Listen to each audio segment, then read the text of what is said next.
Hello friends, আমার পরিবারের সবাইকে স্বাগত। আজকে আমি একটা নতুন তথ্য দেবো তোমাদেরকে। নতুন নয়, অনেক পুরনো তথ্য, কিন্তু আমি একটু নতুন করে তোমাদেরকে দিতে চাই। তো আমার চ্যানেলে তোমাদের সবাইকে স্বাগত। তো আমরা কি জানি?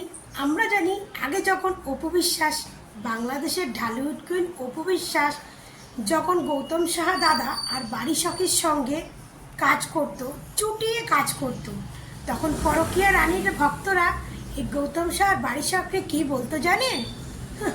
বলতো বাড়ি সখ হচ্ছে একটা নচ্ছার মহিলা, ওর ড্রেস আপের কোনো সেন্স নেই, ও যেখানে সেখানে যেরকম ড্রেস পারে পরে চলে যায়। গৌতম দাদা তো একটা লেডিস হোমমার্কা মাল।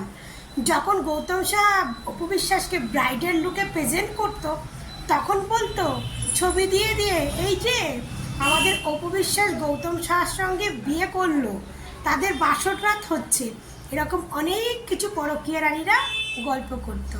তারপরে এটাও বলতো যে বাড়ি সখ যে ড্রেস পরে পরে বেরোয়, বাড়ি সখরে এটা মানায় না, সে এরকম ড্রেস পরে অনেক কিছু গৌতম শাহ দাদা আর বাড়ি সখের নোংরা নোংরা কথা বলতো, নোংরাভাবে প্রেজেন্ট করতো। কেন জানেন?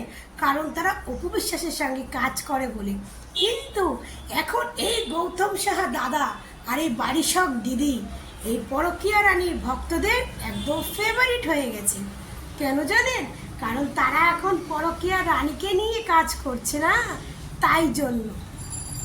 তো এখন বাড়ি সখ যে ড্রেস পরে তাতে নাকি খুব সুন্দর লাগে, সে তার ফিগারটা এত সুন্দর, তাকে সেই সমস্ত ড্রেসে মানিয়ে যায়। আর গৌতম শাহ দাদা একজন ভালো মানুষ, সে এতদিনে বুঝে গেছে কার সঙ্গে কাজ করলে সে চেয়ার থেকে সোফা কিনতে পারবে। তো আমাদের গৌতম শাহ দাদা অপু বিশ্বাসের সঙ্গে কাজ করে তো চেয়ারও কিনতে পারে নাই, কিন্তু বুবলির সঙ্গে কাজ করেছে, সোফা টিভি সব কিছু কিনে ফেলেছে। আমাদের গৌতম সাহা দাদা কত ভালো মানুষ, তার মতো মানুষ হয় না। সে বুবলির সঙ্গে কাজ করে সে তার একটা ভালো জায়গায় পৌঁছেছে। এতদিন গৌতম সাহাকে দাদাকে কেউ চিনত না, এখন বুবলির জন্য পুরো বাংলাদেশ গৌতম সাহা দাদাকে চেনে। তো হ্যাঁ বন্ধুরা, এটাই হচ্ছে পরকীয়া রানী ভক্তদের কথা। এই জন্য বলি যে পরকীয়া রানীরা কেন পরকীয়া রানীর ভক্ত হয়েছে, তারা হচ্ছে কেন দুমুখে সাপ, আর তারা কেন মূর্খ, এই জন্যই তাদেরকে মূর্খ বলে।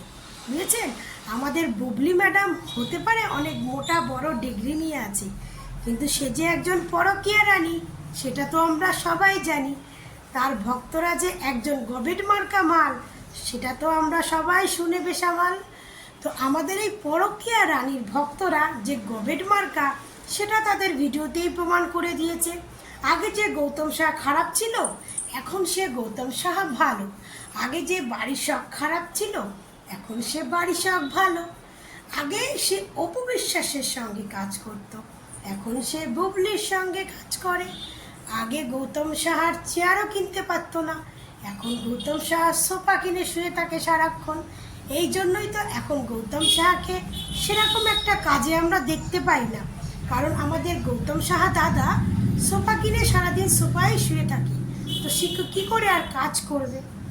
আগে তো সে শোয়ার সময় পেত না, কিন্তু এখন সে সারাদিন বসে বসে রিল্যাক্স করছে, কারণ সে একটা ভিডিও, বুবলির একটা ভিডিও পোস্ট করে সে মিলিয়ন মিলিয়ন ভিউজ পাচ্ছে, মোটা মোটা ডলার পাচ্ছে, বাংলাদেশি ভালো মোটা মোটা নোট পাচ্ছে।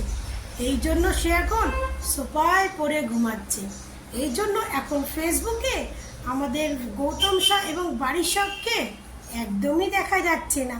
যদিও দেখতে পাচ্ছি, তো বাড়ি সখকে দেখতে পাচ্ছে বুবলির টলি ব্যাগ টানতে, বুবলির ব্যাগ বয়ে নিয়ে যাচ্ছে, এটা দেখতে পাচ্ছি বাড়ি সখকে।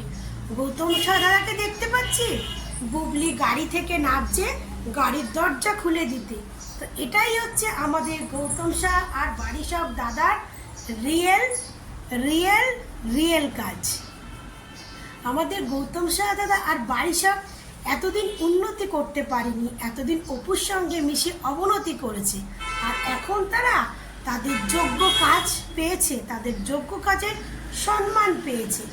এতদিনে আমাদের বাড়ি সখ ম্যাডাম বুবলির ব্যাগ বয়ে বেড়াচ্ছে, আর গৌতম সাহা দাদা বুবলির গেট খুলে দিচ্ছে। হলো না তাদের যোগ্য কাজ? এটাই এদের যোগ্য কাজ, যোগ্য মানুষের যোগ্য কাজ। আর সব থেকে বড় কথা, তারা যে মহারানীকে নিয়ে কাজ করছে সে হচ্ছে তাদের যোগ্য মহারানী। কারণ যে এক 12 ভাতারি এক জায়গা থেকে আর এক জায়গা যায় তাদেরকে বলে কি 12 ভাতারি। তো এটাই হচ্ছে এই 12 ভাতারি লোকেদের কাজ। আর আমাদের অপু বিশ্বাস দেখুন, আগে সে একই শাড়িতে একই লেহেঙ্গায় প্রেজেন্ট করতো, আর এখন সে বিভিন্ন লুকে প্রেজেন্ট হচ্ছে। এখন সে প্রত্যেকটা ভক্তদের মন কেড়ে নিয়েছে এবং তার হেটার্সরাও তার গুণজ্ঞান করছে। এটাই হচ্ছে আমাদের অপু বিশ্বাস। আগে সবাই বলতো অপুকে শুধু একটা লুকেই দেখা যায়, আর এখন সেই অপুকে বিভিন্ন রূপে দেখা যায় আর পারফেক্টভাবে দেখা যায়। তাকে প্রত্যেকটা লুকেও খুব সুন্দর মানায়। এখন বুবলিদের একটাই কথা, বুবলি ভক্তদের, জঙ্গলি মুভিতে বুবলি এসেছিল সিনেমা নিয়ে আমাদের নায়িকা, আপনাদের অপু বিশ্বাস কী করেছে? তো শুনলাম আভারা জঙ্গলি মুভিতে নাকি বুবলিকে কয়েকটা সিনেমাত্র দেখা গেছে, মাত্র কয়েকটা সিনেমাত্র দেখা গেছে। তো কয়েকটা সিনে দেখা গিয়ে আপনারা সেই সিনেমাটাকে নিয়ে এত মাতামাতি করতেছেন। এটাই হচ্ছে আপনাদের সিনেমা নায়িকার কদর, আর এটাই হচ্ছে আমাদের অপু বিশ্বাসের কদর, যে সিনেমা না করেও টিভি শোতে যাচ্ছে ইন্টারভিউ দিতে, যে সিনেমা না করেও ফেসবুকে ভিডিও পোস্ট করলে মিলিয়ন মিলিয়ন ভিউজ হচ্ছে, যে সিনেমা না করেও তাকে প্রত্যেকটা প্রোগ্রামে ডাকছে, তাকে দোকান উদ্বোধন, পার্লার উদ্বোধন, এই উদ্বোধনে ডাকছে, যে সিনেমা না করেও মাস গেলে মোটা মোটা লাখ লাখ টাকা কামাচ্ছে। তাহলে কোনটার কদর দেবেন আপনি, সিনেমা না এরকম টাকা? তো সিনেমার তো কদর আপনারা দিয়েছেন মাত্র 4-5টা সিনের আপনাদের বুবলি ম্যাডামকে, কিন্তু এখনও তো ঈদের বাকি, এখনও 1 বছর। আপনারা তো এখন সেই 1 বছরে বুবলির নাকি আর একটা কি সিনেমা আসবে সেটাকে নিয়ে নাচানাচি করতেছেন কেন? ইচ্ছারা কি কোনো মুভি আসে না?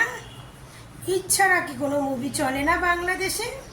তো আপনাদের আপাকে বলুন না ঈদ ছাড়া একটা মুভি বাংলাদেশে প্রেজেন্ট করতে, তাহলেই তো বুঝবেন যে আপনাদের নায়িকার কদর কতটা। ঈদের সময় সবাই চায় ছুটি কাটাতে, সবাই ছুটি পায়, তার ফ্যামিলির সঙ্গে ছুটি কাটায়, কেউ ঘুরতে যায়, কেউ সিনেমা দেখতে যায়, কেউ কেউ কেউ আবার দেশ বিদেশ ভ্রমণ করতে যায়।